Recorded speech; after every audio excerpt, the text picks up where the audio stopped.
MS Dia Preview, informação até você nesse programa, um elo perdido, isso mesmo, o assunto é a arqueologia e a descoberta de sítios rupestres em Alcinópolis, que tem mudado bastante a rotina da cidade e o significado para pesquisas em Mato Grosso do Sul. Se fosse você, ficava no vídeo.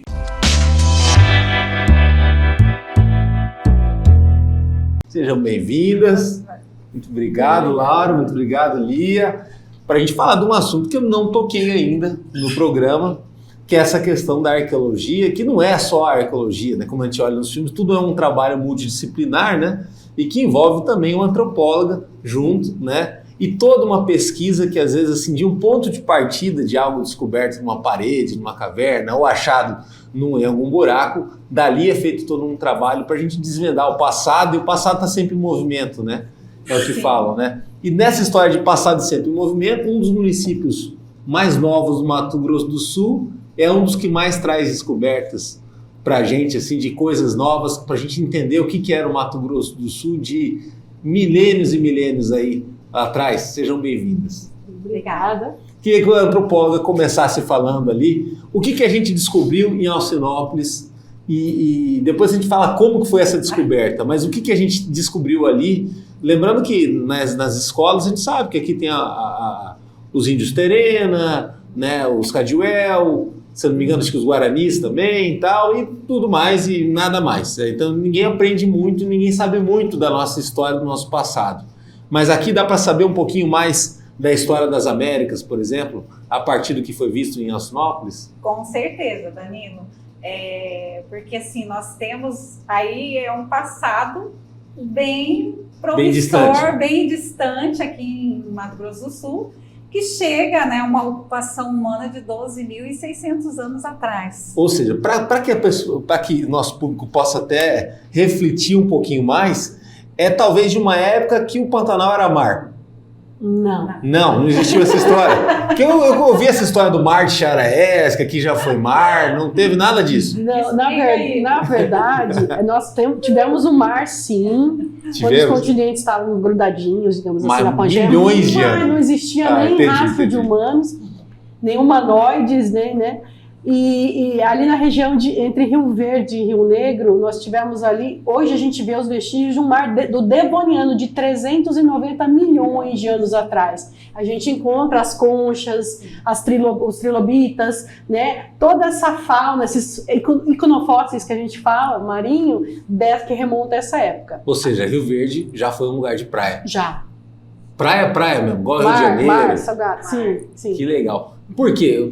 Mas em que circunstância que o mar chegava ali? Assim, a gente está mais ou menos a mais de 1.000 quilômetros da costa. Então, a posição da América, ela não era essa, né? Os continentes, eles eram grudados. Entendi. Então, Pangeia, né, que falava? Pangeia, isso, nessa época. Então, nessa configuração, aquela região era uma região. A gente tinha como o Mar Morto, tipo assim, bolsões de mar, sim. De água salgada dentro do continente. Com esses primeiros seres vivos no continente. Mas sim, muito longe da presença humana. Milhões de anos, a gente chama isso de pré-humanoide, né? E, nossa, nem rastro. Né? E nem mamíferos, vamos dizer assim, a gente tinha. Então a gente fala que esse período a gente chama de Devoniano. Nós temos rastros disso aqui em Mato Grosso do Sul. E essa população que fundou Alcinópolis há 12 mil anos atrás, quem eram esses caras, como eles eram, e assim, que tipo de escrituras que eles deixam a ponto da gente conseguir identificar que eles existiram? Bom, em Alcinópolis, né, Mato Grosso do Sul, como eu falei, 12.600 anos, né? É a datação mais antiga que a gente tem de ocupação humana, que está lá no município de Chapadão do Sul. Próximo. O nosso sítio é o mais antigo. Dentro de Chapadão do Sul, nós temos mais um sítio com 11.500 anos. E aí vem Alcinópolis. No Templo dos Pilares já foi feitas 2 escavações, né, pelo arqueólogo, o professor Rodrigo Simas, e ele chegou a uma datação de 10.700 anos, por aí, aproximadamente. Como a gente está falando em história, em momentos do tempo, talvez registros de civilizações que nem se conheceram. Porque se uma é de 10 mil, outra de 11 mil, outra de 12 mil... Não, gerações não. Gerações não, mas assim, tiveram... Eles mantinham o mesmo estilo de vida. Estilo de vida. Assim, caçador-coletor, né? Caçador-coletor. Eles andavam pelo território, caçavam, né? Eram extrativistas, não plantavam. Eram nômades, era o mesmo estilo. Grupos pequenos de pessoas. 30 pessoas no máximo. Né, Lívia? Então, a gente tá num cerradão aqui, né? Que seria parecido com a savana da África. Era mais ou menos parecido com o que é hoje ou muito diferente? Era, mas ela teve grandes épocas de seca e épocas há 7 mil anos, por exemplo, a gente teve uma época que a gente chama de ótimo climático, que teve muita chuva, que as florestas ergueram um pouco e tal. Mas sim, era o cerrado.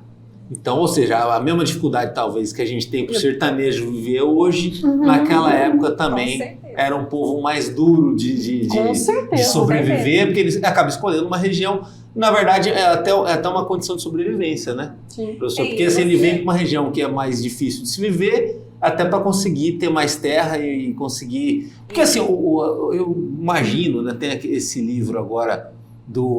daquele escritor israelense, né, que ele fala muito da questão da briga entre o Homo sapiens e outras como Neandertal, isso, tal, e que isso também foi uma condição de sobrevivência também, tá? Escolher bem o local onde se ficava. A briga e também a absorção, né? Que a gente pensa muito que assim, os Neandertais foram extintos, ponto, acabou uma hora, né? Não, e a coisa não foi assim, né? Não foi. Assim como aqui as pessoas nos perguntam sempre, os caçadores-coletores de 12 mil anos a 3 mil anos atrás, com 3 mil anos eles sumiram e apareceram os povos indígenas.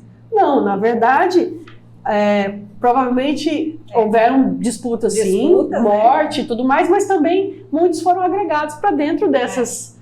Ou seja, eles se misturavam, se miscigenavam. Sim. Como a gente vê aqui hoje, 33% dos humanos tem esse DNA Neandertal aí. Entendi. E fora os outros hominídeos aí que a gente está para descobrir. Que é o Harari, né? Que é o escritor israelense lá.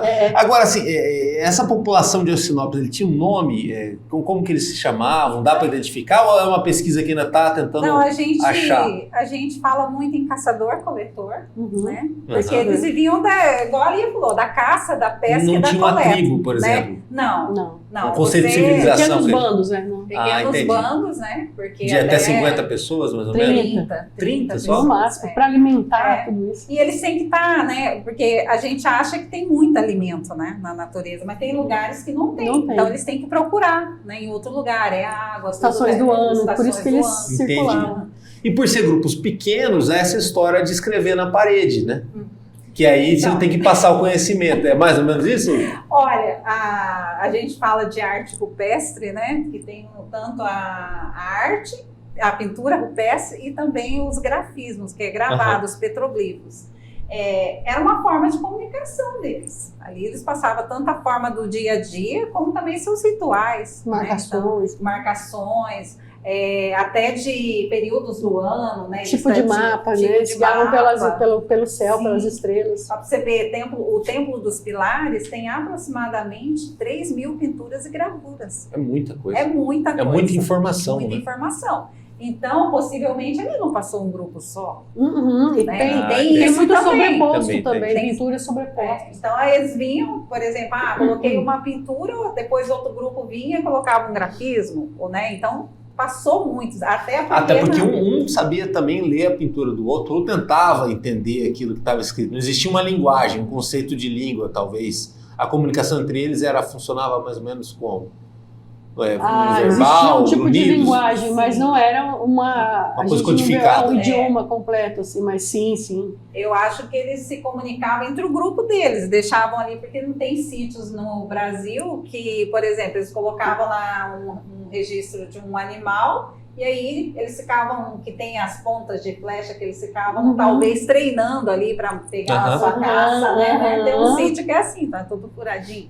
Então, assim, aí eles colocavam ali, eu acredito, suas crenças, sua comunicação, o que eles queriam marcar de determinadas épocas do ano, eu acho que tem tudo somente isso. Esses abrigos, a gente acredita que eram locais para rituais mesmo, para informação, eles não que eles habitassem.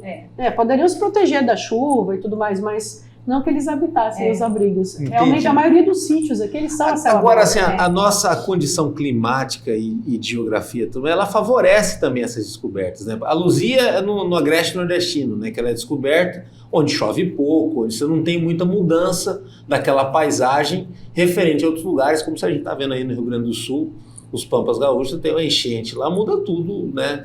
Fica mais difícil preservar. Aqui, nessa região de Alcinópolis, você tem baixo índice de chuvas, né, e tudo mais, Mas a e questão pouca ocupação, né, humana, né? A gente consegue perceber, no caso, porque a Serra de Maracaju, ela tem esse levante e a gente tem esses abrigos que estão preservados e tem esses grafismos. Então fica fácil para a gente enxergar que foram locais habitados por povos pretéritos. Já, por exemplo, Mato Grosso do Sul tem mais de 740 sítios registrados no IPHAN e tudo a céu aberto, só que a gente tem que escavar para tirar o material de dentro. Campo Grande mesmo tem 28. Olha só, uma coisa que muita gente não sabe. Então, ó, aqui da UANA, nós temos datações aí, quando a gente fala 10.100 anos atrás. Né? A gente fala 10 mil antes do presente, tá? Quando a gente fala essa datação, para as pessoas entenderem, 10 mil anos atrás mesmo. Ladário, 8.200 anos atrás.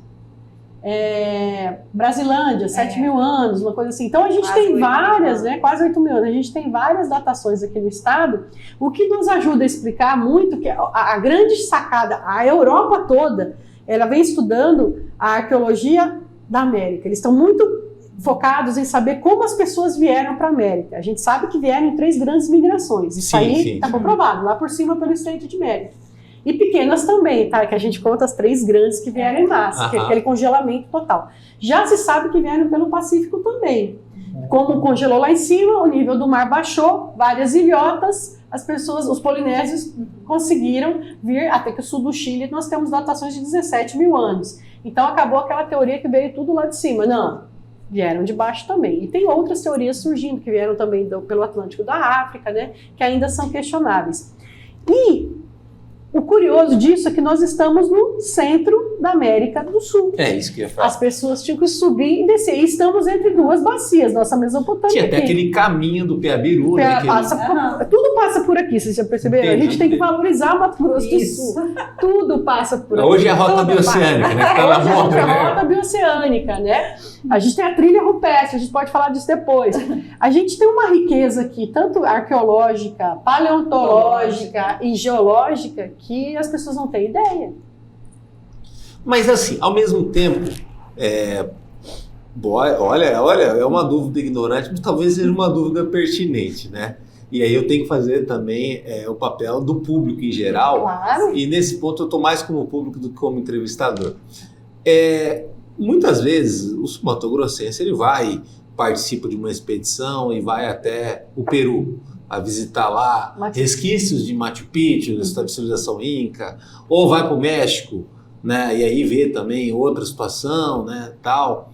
E se tiver condição, vai também à África e tudo mais. Mas só falando de América, né, do que a gente, como eu falo, a escola ela bota a gente em cronologias muito diferentes, né? Quando fala assim, Mato Grosso do Sul. Não, Mato Grosso do Sul eram índios que ficaram aqui, levaram o estilo de vida normal por um bom tempo, porque ninguém vinha para essa região aqui, né?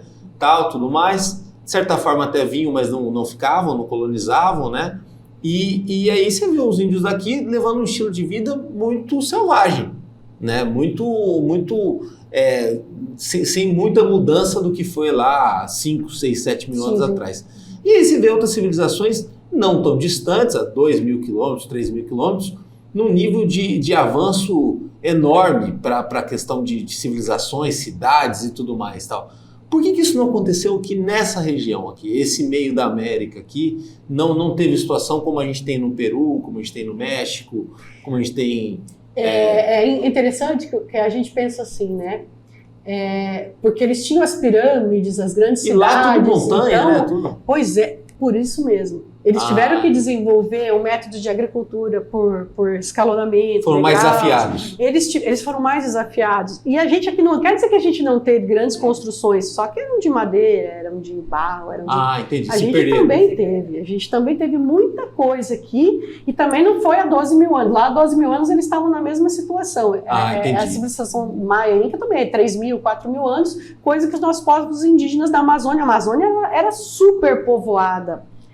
Né? Quando a gente fala sobre povoada, significaria assim, quantos milhões de pessoas? Nossa, o Eduardo Góes Neves, ele chega a falar em 1 milhão de pessoas. Tanto que ele acredita, ele está escavando lá, esse arqueólogo da USP, ele fala que as pessoas lá na Amazônia que fizeram a Amazônia, porque era um cerradão também. Então, com essa coisa do agro, como é que a gente fala? Agroplantio, esqueci o nome que fala.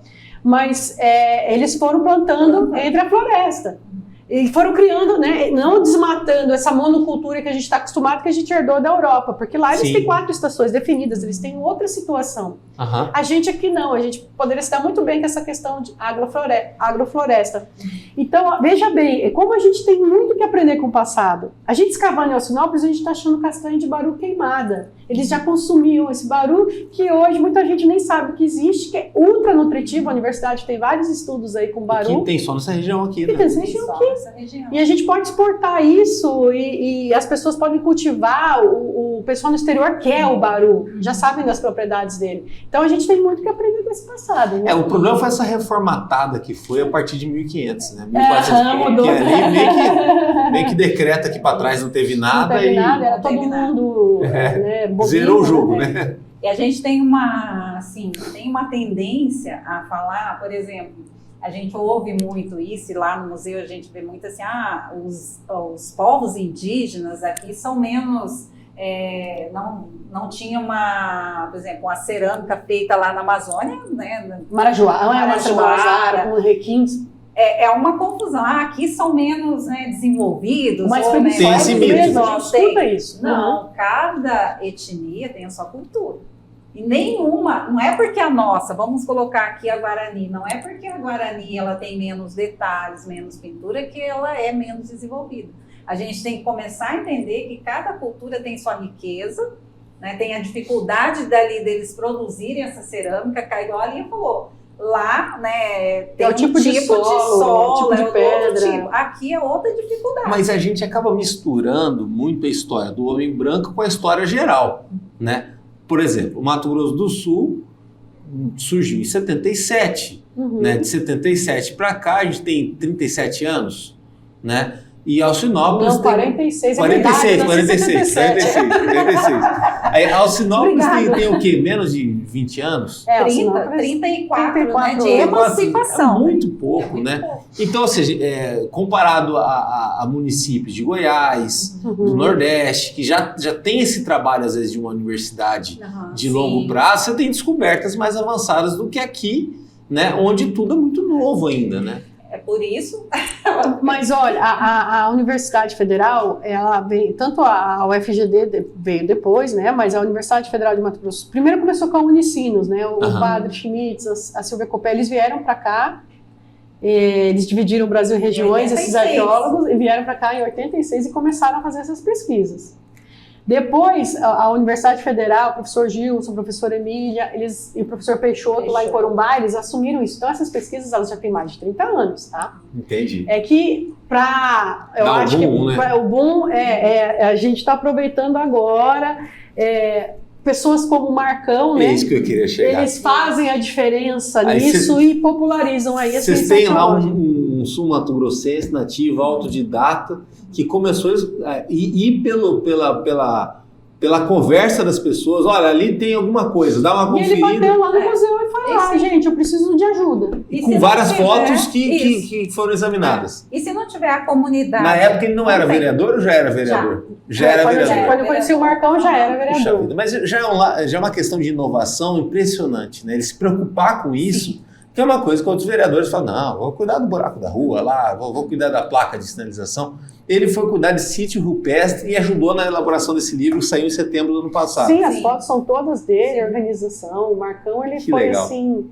E aí ele convidou o professor Gilson, a professora Emília, a Ara fez o projeto, né, a roteirização toda, E aí o a FIC produção. financiou E o FIC, o governo do estado, financiou Fantástico. o livro. Não deu para quem quis, né? A gente não precisa deu. fazer outra tiragem, Baita do porque...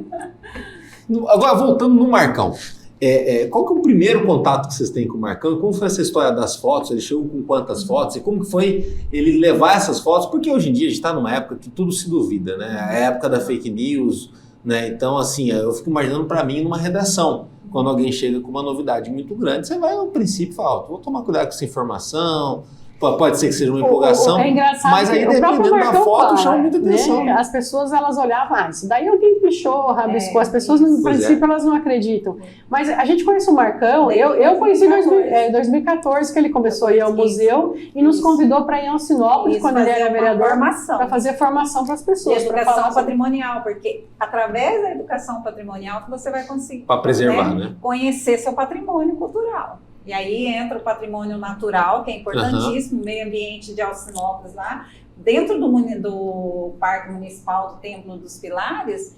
Lembra que o próprio Furquim, que é também outro morador que entende muito de arqueologia, ele participa das escavações com a gente, falando como que foi o reflorestamento ali dentro do parque. Hoje, né?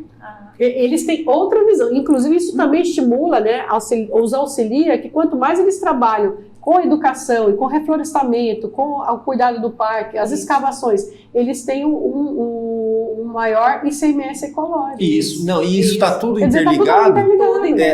Alcinópolis é muito próximo de Coxim, que é uma cidade que não teve esse cuidado ambiental por décadas. Que tem sítios arqueológicos. Que tem sítios arqueológicos e que você tem a questão do Taquari dramática ali, né? Em Coxim ali, e possivelmente muita coisa perdida também, né? Que é lamentável, né? Você tem, às vezes, o registro e ele se perder. Geralmente, quando se descobre, isola a área e aí tem lá o pessoal fazendo a pesquisa e até a visitação tem todos os cuidados. Eu queria saber, assim, essa informação que aparece numa parede, numa caverna, do que ela é feita? Ela é feita com argila, com algum tipo de tinta que é desenvolvida na época? E que tipo de risco que ela pode sofrer para de repente não existir mais? Além da umidade, né? Além do tempo. Bom, a gente, né, chama de pintura rupestre. Todos esses inscritos, né, essa comunicação, são feitos com óleos minerais, né, e vegetais também misturados, óleos graxos. Mas são próprios para a parede. Óxido de ferro, tudo retirado da natureza. Entendi. Os próprios minerais pedras, os ali, minerais. Né, eles misturavam e ou seja, eles carvão. Faziam para que aquilo ficasse mesmo na parede. Sim, porque entendi. você pode ver. Não era acidental. Não, 10 mil anos durar uma pintura dessa. Entendi. Agora, nós temos várias situações que depredam essa pintura. Primeiro é o homem, que Entendi. a gente sabe de casos que eles chegam garimpo, a implodir. Eles implodem sítios. E, Danilo, uma coisa que é muito importante falar, a falta há uma desinformação muito grande sobre a arqueologia. Então, as pessoas não sabem como funciona, já deduzem. Tem medo de perder a propriedade. A propriedade. E é o maior, assim, acho que desafio, assim, de nós que trabalhamos com arqueologia, né, é passar essa informação certa. Quando você fala que é um patrimônio da União, por exemplo, aqui são todos sítios registrados, né, no IPHAN, que é o órgão fiscalizador, e ele passa a ser patrimônio da União, patrimônio nosso. Só que esse patrimônio, você tem sua terra lá, sua fazenda, e você descobriu uma beleza dessa. Aí você pede para um arqueólogo registrar, porque é o arqueólogo que registra. No IPHAN. No IPHAN. Aí o que vai acontecer com a sua propriedade? Você não vai perder, continua sua. Você só vai cuidar daquele espaço ali. Você não pode deixar, né, nenhuma... É como uma casa que é tombada. É preferível que você não desmate, não entone, porque criou-se um microclima que está favorecendo a preservação, né? E esse é um dos problemas, as pessoas não sabem, então há casos... a gente não fica sabendo dos sítios, tem muitas propriedades que tem, então o próprio proprietário não fala, aqueles que conhecem, eles falam, Segundo, que aí eles deixam marca, né? O homem vai lá, risca, igual o caso de Alcinópolis, já tem sítios que está cheio de rabisco ali. Já para invalidar. Tem as intempéries, dependendo se está muito ali entre sol, chuva, se não está na cobertura, então aquilo ali vai com o tempo. Para os cupinzeiros também, né? Cupim, abelha, né? Então são uma série de situações, né? Que, por isso que é bom, igual o Alcinópolis, que o Templo dos Pilares, que tem toda ali, eles fizeram uma até passarela para você tudo, não pisar. E eles já fizeram até com o pessoal da Serra da Capivara, né, para poder, como que fala, né? Restaurar. Tipo a restauração da pintura ali, tá? Né, que tem uns líquens que às vezes, né, dá problema na pintura. Então eles, né, já fizeram isso. Mas a conscientização dali do poder público. E cada vez mais as pessoas estão indo visitar esses sítios em Alcinópolis, né? Você liga lá na Secretaria de Turismo e Meio Ambiente, reserva, eles levam você até lá de caminhonete, passeia, quer dizer, é uma coisa que o sul-mato-grossense tem que saber que ele tem essa opção. Tem que saber, e principalmente a comunidade. Eu fiz a minha dissertação de mestrado foi em Alcinópolis, só que eu fiz sobre educação patrimonial. E assim, quando você está na sua cidade, igual a gente aqui, quando fala de Alcinópolis, a gente se encanta. Mais de 10 mil anos, então as riquezas que tem ali de arte rupestre, então você se encanta. E eu, na minha visão, né, fui fazer o mestrado, achei que a população dali também tinha essa visão. E não tem. E aí eu me decepcionei na minha, né, quando eu fui no campo, que eu fiz mais com os professores. Por quê? 30 anos de emancipação. Aquelas pessoas, muitas vieram de estados vizinhos, vieram daqui, não tem uma identidade ainda. Não tem uma identidade. Então, quando eu perguntei, né, que eu fiz um trabalho sobre patrimônio cultural, também arqueologia e patrimônio cultural, eles identificavam a festa da Marcolina, a festa do Santo Antônio. No último, quando identificava, era um sítio arqueológico. Então, a própria comunidade ainda não se vê, né, com esse riquíssimo patrimônio que há muitos anos atrás. Então, ali, e aí o poder público, todos eles estão empenhados principalmente na educação patrimonial. E o Marcão faz educação patrimonial o tempo todo. Sempre fez. Inclusive destacando datas, né, para isso também, que é super importante. Agora, assim, o Mato Grosso do Sul, eu sou sul-mato-grossense, eu sou de uma das primeiras gerações de sul-mato-grossenses, né, tal, e a gente, Campo Grande, tem 124 anos, né, então também ela parte, esse ajuntado de povos e até depois achar uma característica própria muito por conta da divisão do Estado. A gente vive de referências externas, né? É meio que um padrão aqui do Estado, né? Foi um tempo olhar muito para o norte do Mato Grossuno, ou para São Paulo, ou para o Rio de Janeiro, que não tem nada a ver com a gente, está bem longe, mas influenciava bastante aqui. Tem algum lugar do Brasil que daria para essa galera de Alcinópolis, ou de Aquidauana, como você falou bem, ou de Bodoquena, né, que parece que tem também outros também locais aí para poder ser descobertos, né, pelo que falam. Ali a tendência são os paleontológicos, né, a megafauna. Nós temos a megafauna, gigantes, dente de sabre, sabe? Esses ali animais, também tem dente de sabre? Sim, Bodoquena, sim. É bonito. Bonito. Achei. Ali é um museu a céu aberto. Da megafauna. Céu aberto, dentro da gruta. Sim, nós temos, além de tudo isso, nós temos ainda essa megafauna. Olha só, quer dizer que é outra época totalmente diferente. Talvez outros grandes centros ou outros lugares do Brasil seriam referências para a gente poder saber lidar melhor com isso aqui, que é algo tão diferente, tão peculiar?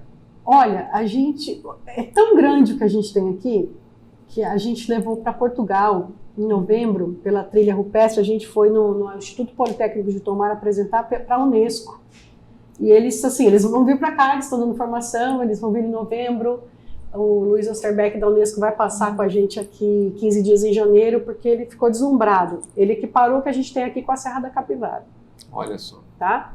Porque é raro você ter um conjunto de sítios. Na verdade, em Alcinópolis, a gente conseguiu uns 42, né, se eu não me engano. O Marcão está dizendo que tem mais, ele está indo atrás. Sim. Vai ter volume 2. Caçador do elo perdido. É o nosso Indiana Jones. Indiana Jones. Só que, saindo de Campo Grande, Araguari, você já começa a ter esses sítios com grafismos rupestres, tá? Rio Negro, Rio Verde, Costa Rica, Chapadão, Anastácio, Paraíso das Águas. Você tem todo esse bolsão aí, essa Serra de Maracaju, com esses grafismos rupestres. Então a gente tem mais de 90 já com pintura. Então a gente já tem um potencial muito grande, e esse potencial ele pode ser, sim, explorado para turismo, desde que, né, como estão fazendo em Alcinópolis, uma coisa consciente. Primeiro se cria o parque, depois as condições para as pessoas irem, e depois a infraestrutura da cidade. Mas para isso a população tem que acordar e começar a produzir, né, objetos com... O Yellowstone, né? Fazer todo tem que ter todo o merchandising da coisa, tem né? que ter toda uma educação para que as pessoas se apropriem, se aproveitem disso, e isso traga benefícios para a cidade. E é um turismo caro ou não? Seria fácil de implementar aqui? Não. A gente está com um grupo... E acaba fazendo parte do turismo ecológico, né? Agora a gente já está chamando né? de turismo científico, né? Que é uma nova modalidade cultural. Era cultural, mas tem agora científico. Porque as pessoas não querem só ver, elas querem saber tudo. Entendi. Então é turismo científico. Quando a gente está escavando, as pessoas vão lá olhar. Isso. É turismo científico. Entendi. Né? Que isso é bem comum já na Europa. E a gente tem toda a condição de fazer isso aqui. O que acontece? Falta infraestrutura nas cidades, né? Por exemplo, Rio Verde já dá para a gente colocar alguma coisa, a gente já, né, vem trabalhando. A gente tem um programa que chama Trilha Rupestre pela UFMS. Sim, que eu ganhei a canequinha. Que essa mãozinha, inclusive, ela é do Barro Branco lá de Alcinópolis, e os Tuiuius são de Rio Negro, né? São de sítios aqui do Mato Grosso do Sul. Começou tudo com essa pegada aí dos sítios com arte rupestre. Depois a gente começou a ver que só a arqueologia estava assustando as pessoas também. Opa, vou perder minhas terras, vai acontecer alguma coisa aqui. Aí a geologia se chegou na gente. Peraí, a gente também tem dinossauro, a gente tem várias outras situações aqui que a gente pode, né? E a questão geológica é única. Tem aquela história do dinossauro, tem o dinossaurinho lá. Ouvi dizer que Corguinho tem alguma coisa também. O negócio aqui, Corguinho tem tudo, não só né? disco voador, né? Disco voador, a arqueologia. A Corguinho tem sítios ótimos também, com pinturas brancas, né? Lá, douradas, que são bem diferentes. Tem tudo em Corguinho. Eu falo, gente, você quer alguma coisa, vai em Corguinho. É um lugar que tem um potencial enorme também. Aliás, toda essa Serra de Maracaju, além das belezas, né, que você vê o Pantanal de um lado e o Cerrado do outro, é único, né? A gente tem potencial para vários geoparques aqui também, segundo o que o pessoal da Mas e aí, com a para gente. quando a gente consegue explorar melhor isso economicamente e fazer esse mix? Claro que é um estado novo, ele está em transformação, né? A gente mas assim, começou... olhando o Mato Grosso do Sul para daqui a 15, 20 anos, a gente já consegue ver ele diferente? Eu sou de uma geração que eu lembro com muito orgulho quando lá em 94 meio que teve a descoberta de Bonito. Começaram a falar... Você viu que é bonito hoje, mundialmente. Até o Brad Pitt teve aqui. Bonito, né? Ganha de Fernando Noronha como o melhor destino de ecoturismo do Brasil. Você vê que é possível. Isso. E aí, dali para frente, vamos fazer um vulto no tempo. 2004 eu já estava no Festival de Inverno. Já tinha Festival de Inverno e eu estava lá. Nós temos várias programações bonitas, né? Sim. Fora que é turismo o ano todo. Eu vejo... É possível, claro, e nesse projeto que a gente tem, aí a gente foi chamando vários professores, pesquisadores da universidade. E não só da universidade, né? De fora, de várias outras. Tem o Triângulo Mineiro, tem Federal de Santa Maria. Das parcerias. Sim. Federal de Santa Maria, Unirio. Ou seja, todo mundo fica vindo para cá, porque o negócio é grande. E a gente trabalha com esses pesquisadores, mais 49 de dentro da UFMS. Agora a gente trabalha com alimentos, turismo, botânica. A gente juntou todo mundo que pesquisava nessa região. Então, vamos levar para essas cidades o que a universidade está produzindo. As nossas pesquisas vão passar para essa população para ver se eles podem tirar um proveito econômico disso. E aí as pessoas começam a acordar. E além de tudo, criar essa condição identitária. Poxa, isso aqui é ótimo, isso aqui é nosso, isso aqui é da gente. Essas pessoas estiveram aqui, esses grafismos são nossos. Poxa, a Serra da Capivara, eles vendem a cerâmica com esses grafismos, eles ganham prêmio internacional todo ano, eles importam para o mundo todo. A gente tem os grafismos, a gente tem polo ceramista aqui em Rio Verde, por que não aproveitar isso? Agora, outra coisa também é a evasão. Sim. Né? Porque você vê, os municípios vai estar ficando a população mais velha. Sim. Com isso daqui, a população ganha. Porque aí você monta lá, né, um artesanato, uma loja, o filho já fica para mantendo. Movimenta a economia da cidade de outra forma. Rio Negro, por exemplo, né, que foi o garimpo durante muito tempo. Né? Agora, assim, a ciência, ela nunca teve tão sob perigo como agora. Talvez em outras épocas também era meio complicado, ia para fogueira e tudo mais, né? Mas assim, depois de um bom tempo, né, a ciência voltou a ficar correndo um certo risco. Pela mesma questão, que é o conhecimento restritivo, né? Com conhecimento restritivo fica mais fácil dominar as pessoas. A igreja teve esse papel aí cruel, né? De deixar tudo num conhecimento restritivo, até porque as pessoas confundem muito, né? Tem gente que acha que humano e dinossauro conviveu, mistura tudo, embola tudo, e aí tem aquela questão do conhecimento da Bíblia, né? Também e tal. Vamos falar até de terraplanismo aí, que foi... se mistura tudo e acaba... Voltou agora, de repente. Volta uma coisa dessas, né? Falar de civilização de 12 mil anos atrás, da Terra antes do homem e de outras questões, é abrir a cabeça das pessoas. Sim, né? Para elas entenderem o caminho. E mudar a forma delas enxergarem até o planeta.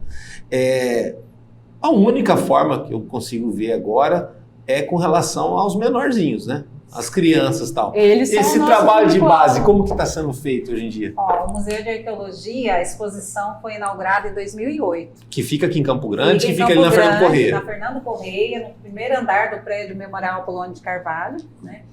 E ali a gente trabalha, o nosso principal público... Não é ali no Davi Cardoso, tem uma outra sala. É na outra sala, lá em cima no primeiro andar. Quem entra no Museu de Arqueologia acha o Davi Cardoso, o que é isso? Camisa, quem era esse homem, né, Adertal? E a gente trabalha, o nosso público maior são as escolas. É o ensino básico, fundamental, médio, é o que a gente recebe. Grupos escolares... acadêmicos, para meninos e meninas, né? Entenderem que eles podem ser arqueólogos, sim, podem ser antropólogos, né? Aquela coisa assim da família não bloquear isso, né? E assim, tirar também, tem toda uma questão nos museus. Quem pode ir no museu? O museu é só para quem tem, né, um nível de estudo maior. Mas como que é esse museu? Você pode ir todo dia lá? Pode, todo dia, aberto de segunda a sexta, das 7h30 às 11h30 e das 13h30 às 17h. Eu peguei a época do Museu do Índio, né, que ficava ali onde a Missão Salesiana e a excursão da escola e tal, mas ele ficava aberto mais dias. Hoje, como ele está lá no Parque das Nações, acho que é só um dia da semana que está aberto. Nós ali não abrimos final de semana porque a gente está ali cedidos, né, o governo do estado cede o primeiro andar para a gente. Então Entendi. A gente é uma repartição pública. Mas ali é gratuito. É aberto. Olha que legal. Nós temos vários eventos durante acessível, o ano. Né? Também no centro da Recebe cidade. escola todo dia. Hoje nós temos grupos de idosos. Amanhã nós estamos recebendo um grupo de idosos, né? Então, assim, vários tipos de grupos, né? A população em geral. Então, hoje, a gente vê as crianças, né? Nós temos o Férias em Família, que é em julho e dezembro. A criança adora dinossauro, né? Adora e leva os pais, leva os avós. Eles vão vestidos, né? Eles vão vestidos. Entendi. Então, assim, é uma forma deles conhecerem, né, a história, se apropriarem, porque eu vou falar uma coisa, eu só me apropriei, hoje eu falo que eu sou campograndense de coração, de alma e tudo, depois que eu conheci a minha história através da arqueologia. Sim, não, e então, mexe assim, muito, né? Sobre o patrimônio cultural. Então, assim, hoje, se alguém fala de Campo Grande... Agora, voltando a falar do Marcão, né, e toda essa coisa fascinante que começa no insight, né, que é a foto, que é a primeira conversa e a confiabilidade toda.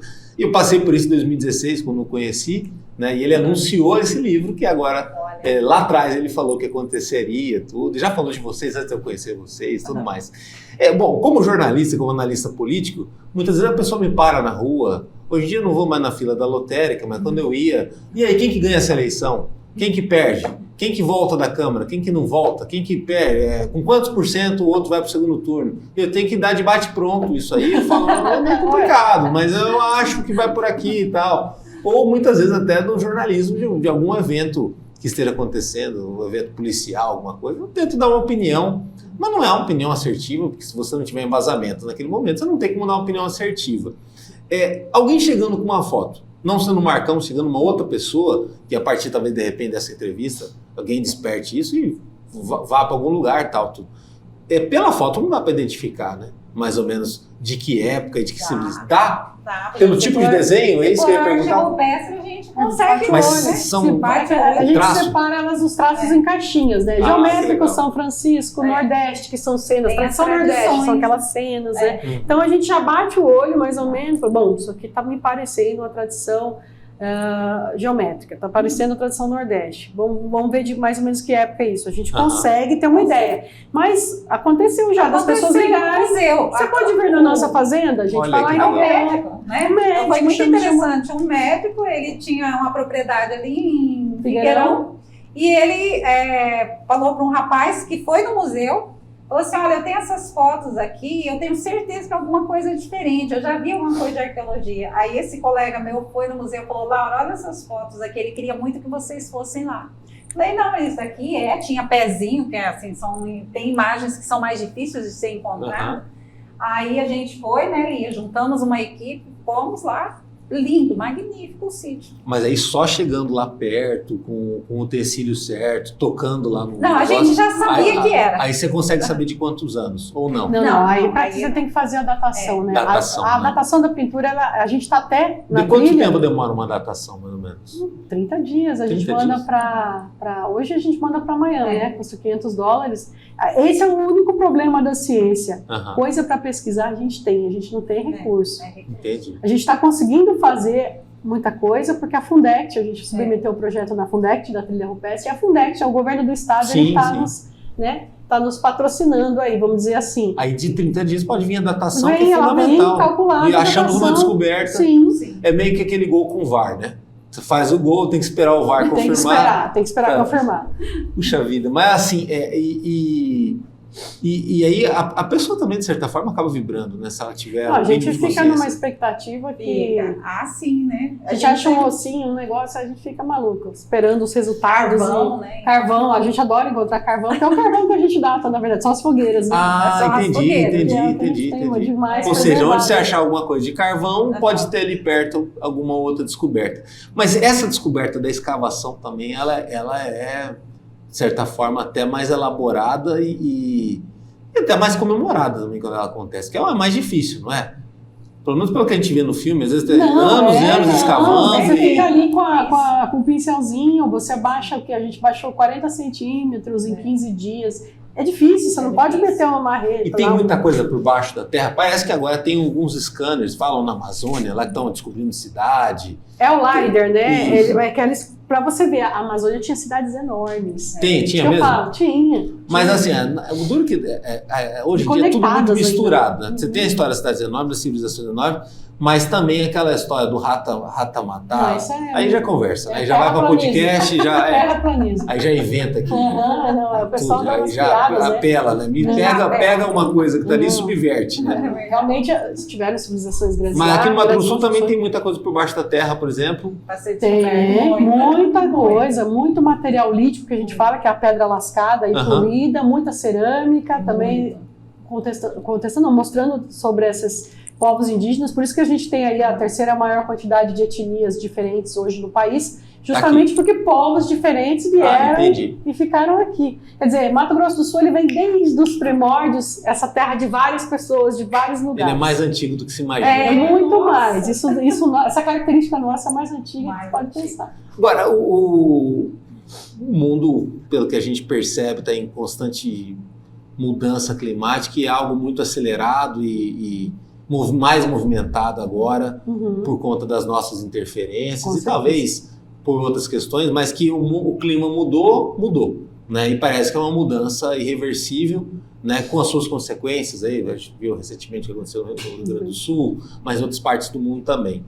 E aí fica essa guerra talvez perdida de alguns tentarem conscientizar a maioria de que precisa ter o cuidado do meio ambiente, você precisa ter noção de coletividade e tudo mais. O capital ainda se sobrepõe. Pois né? É o lucro. E ainda, principalmente, assim, eu acho que para aquele que é mais pobre, fica mais difícil ainda, né? Você conseguir, porque ele fala, eu não tenho nem saneamento básico, eu estou ferrado aqui, que eu vou me preocupar com isso? Não estou nem aí para isso.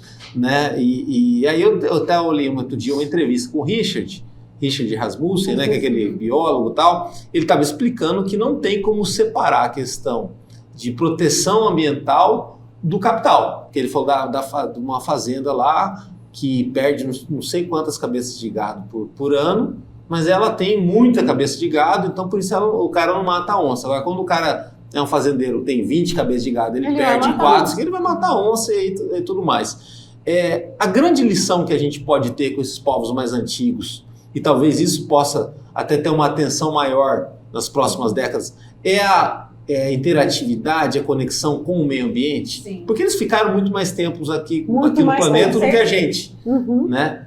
E foi embora por E outras sobreviveram em coisas. condições muito mais complicadas, e davam o seu jeito, né?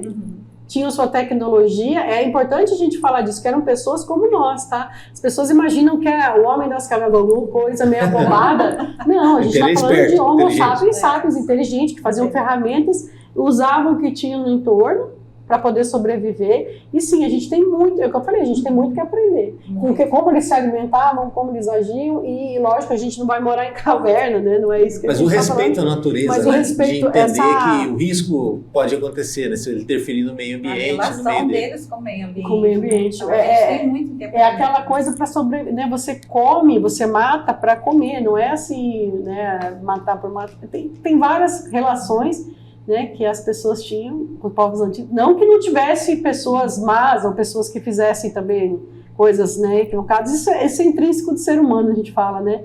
Mas sim, que eles tinham uma relação mais harmoniosa com a natureza, sim. A gente é muito exploratório, né? Até da passagem de conhecimento também, né? Até na passagem. Até Eu acho que pra o você grande ter- diferencial é esse, a inclusão, né?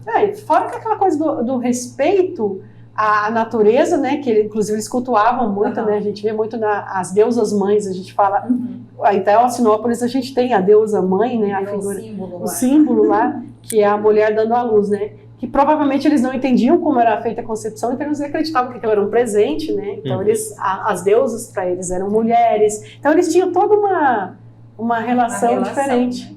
Um culto à natureza mesmo, que a gente não percebe hoje nas pessoas. Parece que o planeta está aqui para nos servir, né? A sensação que eu tenho. A gente tem que tirar, sem dar nada em troca. Agora, é uma sorte enorme, talvez a guerra do Paraguai não ter tido maiores consequências, né?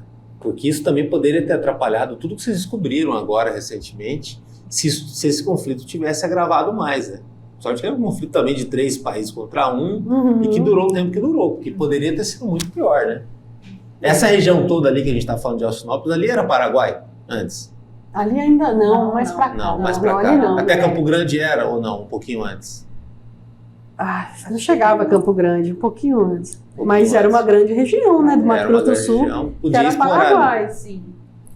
Mas isso que é legal, né? Hoje, logicamente, a guerra é uma coisa muito triste, mas depois, hoje, o Paraguai é um país irmão, digamos assim, e eles têm muita... a gente está fazendo uma pesquisa com alguns alunos, eles têm muito grafismo rupestre semelhante ao nosso. Estão comprovando que as pessoas também vieram aí dos Andes, vieram aqui para o nosso estado Ou também. seja, era tudo uma coisa só e aqui era uma central. Não existia fronteira, né?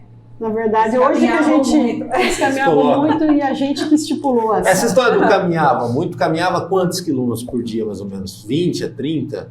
Por baixo? Depende da necessidade. Eles ficavam acampados no tempo, mas caminhavam sim. Se acredita que o caçador-coletor ele fazia movimentos cíclicos, né? Por geração, assim, e uma geração ficava naqueles 400 quilômetros a vida toda. E depois ia ampliando, mudando até chegar.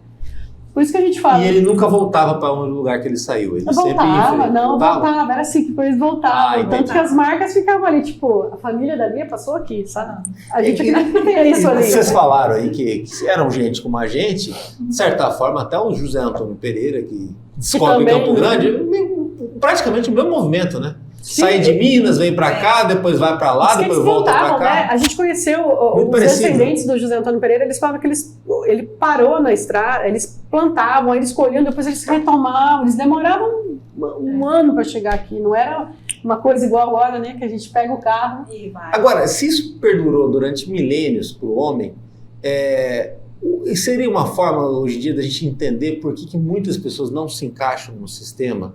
Porque hoje é uma coisa arbitrária, né, de todo mundo ter que estar dentro de um sistema, que é algo que vai ficar ainda pior com a evolução tecnológica, da inteligência artificial. Você tem muita gente que não vai se encaixar, né? Serão nômades urbanos, serão nômades rurais. Com certeza, e falando do Harari, né, você começou falando dele, ele no Sapiens, né, uma breve história de nós, uma coisa assim, ele começa falando da ansiedade, né? Eu acho muito interessante isso, que tem a ver com o que você falou. Que a gente, será que foi a agricultura, né, as plantas que nos domesticaram ou vice-versa, porque a gente acha que domesticou, mas depois que a gente começou a plantar, colher, proteger o que plantou e colheu, cuidar das pragas, cuidar para que outras pessoas e animais não roubassem, começou a surgir a ansiedade. Você teve que fazer planejamento, você teve que cuidar da sua família. E aquilo deixou a gente ansioso. Já o caçador-coletor, ele se preocupava com a comida de hoje. Sim. É o hoje. Vamos comer, a gente matou um bicho, vamos dormir. Era outro tipo de vida. E com certeza tem pessoas que não querem isso pra mim. Tem essa questão também, por exemplo, vocês estão aqui em Mato Grosso do Sul, atrás de caverna, achando um monte de coisa, né? Não. Mas se vocês forem visitar alguém na praia, vão chegar lá no parente da praia, é outro estilo de vida. Eu morei no Maranhão, tava meu sonho, eu vou aposentar e vou voltar pra lá. Você ficar um mês lá, você já volta pra cá meio diferente, se ficar um ano lá, você já não volta. Aí já fica aquela coisa e tal.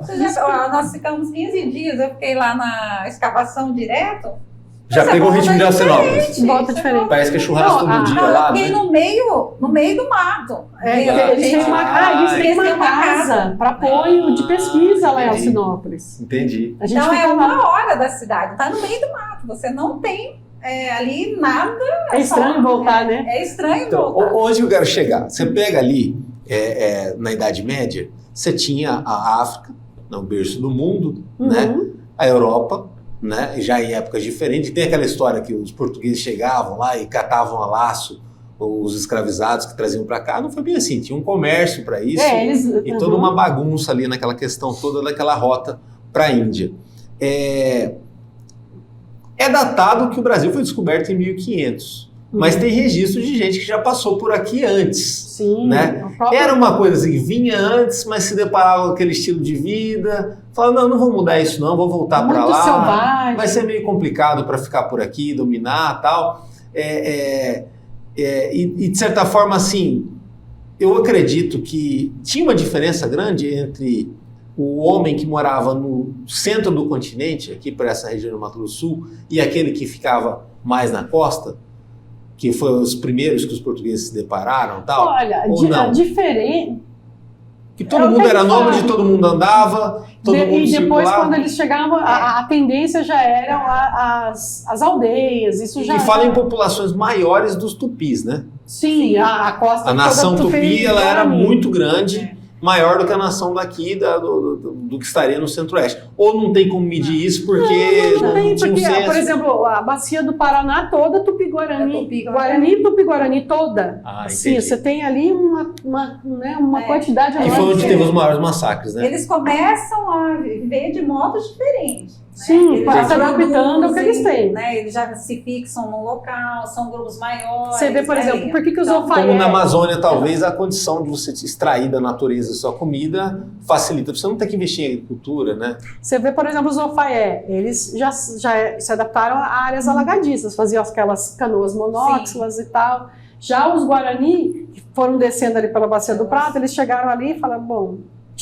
nós temos vestígios de Guarani ali na região de Corumbá, somente onde não alaga, depois não, a gente não quer, vamos ficar em grandes rios, porque já eram populações que ficavam à beira de grandes rios. Então eles já foram buscando, né? Cada um com o seu jeito de... Mas sim, eles produziam cerâmica, logicamente com pinturas, formatos diferentes, mas eles caçavam, pescavam, já plantavam, né? Isso que a gente fala que são tradições diferentes dentro da cerâmica. Mas o mesmo estilo de vida. Ou seja, o primitivo não é o primitivo igual em todo lugar, né? Por exemplo, o primitivo daqui das Américas é muito diferente do primitivo da África, que num período muito maior, outro que se encontra na Ásia. Sabe que a gente fala que sim, mas... Que a gente generaliza na cabeça. A gente generaliza, mas as épocas foram diferentes. Então aqui, quando há 2.000 anos a gente estava, vamos lá, 3.000 anos caçador-coletor somente, na Europa... A coisa já estava acontecendo. O que influenciava na África também. Mas o princípio era o mesmo. O tipo de lasca, o tipo de ponta de flecha, o tipo de invólucro, né, de cerâmica, é mais ou menos a mesma coisa. Parece que o nosso desenvolvimento é o mesmo, só que aconteceu tudo em épocas diferentes. É uma sequência cognitiva. Aconteceu em épocas diferentes, em lugares diferentes, mas a mesma linha. Na escola a gente não aprende assim. Não. Na escola parece que tudo, o holofote está na Europa, tudo, né? Quando a gente fala em pré-história, a gente fala em pré-história da Europa. Quando a gente tem que mostrar para as crianças que aconteceram coisas, quando acontecia uma coisa diferente na Europa, na Ásia, né, na América do Norte, aqui a gente estava em tal situação. A gente teria que fazer esse paralelo e mostrar como é que foi o desenvolvimento, né? O que é o Brasil antes dos brasileiros, né? Sim. A gente tem que fazer isso. A gente até pensa em criar um material, uma cartilha para as livro como escolas, esse, né? tem como na escola reformatar um pouco isso, mudar? O ideal seria que todas as escolas tivessem isso. E assim, que é todo um trabalho, Danilo. A gente tem que começar desde o professor. Porque a base que a gente... Sim. Eu sou, por exemplo, professora de História, né? Minha licenciatura é em História, depois eu fiz Antropologia. Eu não vi História de Mato Grosso do Sul. Não. Como que eu vou chegar e vou explicar? Então, assim, as pessoas, os professores, muitas vezes não têm essa vivência. Essa base, né? A base da própria história de Mato Grosso do Sul. Eu fui aprender durante entrevista aqui no programa que vocês estão aqui, o que era o Mato Grosso do Sul do século XIX. Que eu imaginava que aqui não tinha ninguém. Não, já estava cheio de gente, já tinha muitas fazendas, só não tinha aquele conceito de que a gente tem hoje em dia, não tinham cidades. Mas você já estava totalmente ocupado. Sempre teve gente por aqui, né? Sempre teve. E assim, sempre se falou de arqueologia igual 30 anos de pesquisa. Mas só porque as pessoas falam agora, tá no auge a arqueologia. Não é, porque até nossas ações, né, Lia? As ações de educação patrimonial, vai chegando numa escola, um vai falando pro outro, e assim vai. O museu recebendo pessoas, São aí publica um sementes, livro, né? O Marcão aí tem o Marcão lá, né? criando esse dia da arqueologia, aí todo ano a gente vai para lá da formação. Então, o próprio prefeito abraçou, né? O seu Dalmi abraçou a causa. Então... E tem até um tatu lá em Chapadão do Sul, que ajuda também um pouquinho, né? Porque o tatu escava lá, né? Meio mascote. Agora, no meio de tudo isso, a internet ajuda um pouco? Ajuda. A conectar, ajuda. Trazer, despertar as redes sociais, conhecimento. Os sites, essa informação. Ajuda. Por isso que é muito, ao mesmo tempo que é muito bom, a gente fala também, muita bobagem é divulgada. Sim. Mas a gente tem esse veículo, a gente tem que aproveitar isso. E a universidade é o que a gente falou. Tanto que eu estou nessa diretoria de popularização da ciência, que é recentemente nova, para justamente fazer isso. Pegar o que a gente produz na universidade e levar para as pessoas. Senão a universidade não tem sentido nenhum. Verdade. Fica só aquela coisa de trocando artigo entre acadêmicos e... Ou na cabeça de várias pessoas. E aí acontece o que aconteceu, né? O terraplanismo cresce. Sim. Né? Igual você falou. Então a gente tem que pegar e falar, não, vem cá, vou falar para vocês, isso aqui vocês podem aproveitar. Pode pôr essas fotos na sua churrascaria. Vai fazer sucesso, as pessoas vão perguntar. Vai fazer muito sucesso. E a gente hoje, né, na universidade, uma das coisas que a gente se preocupa muito, a Lia está na diretoria, eu estou lá no museu, é não ficar dentro do museu. É justamente levar para a comunidade e trazer a comunidade para dentro da universidade, que isso é importante. Né? Não é só ficar ali no meio acadêmico. Nós temos que trazer a população para dentro da universidade. Por saberem que existem. Não, né? E a gente também, como que a gente vai descobrir onde que tem os sítios? Se a gente está ali dando aula, trabalhando, tem que ter um Marcão para falar, gente, vem aqui que eu estou precisando de vocês. Incrível. Então, essa parceria comunidade, universidade, olha, eu vou falar para vocês, é muito show, viu? Olha, obrigado. Foi fantástico. A gente fluiu muito bem aqui na conversa e acho que dá um certo orgulho do Mato Grosso do Sul e de saber também que o trabalho de ponta como esse está sendo desenvolvido. Com certeza. Aqui. Parabéns. Obrigada. Valeu. E acompanhe o nosso trabalho no www.msdia.com.br. Lá no YouTube tem os cortes, as entrevistas completas, também muita coisa no Instagram e no Facebook do MS Dia. Até a próxima.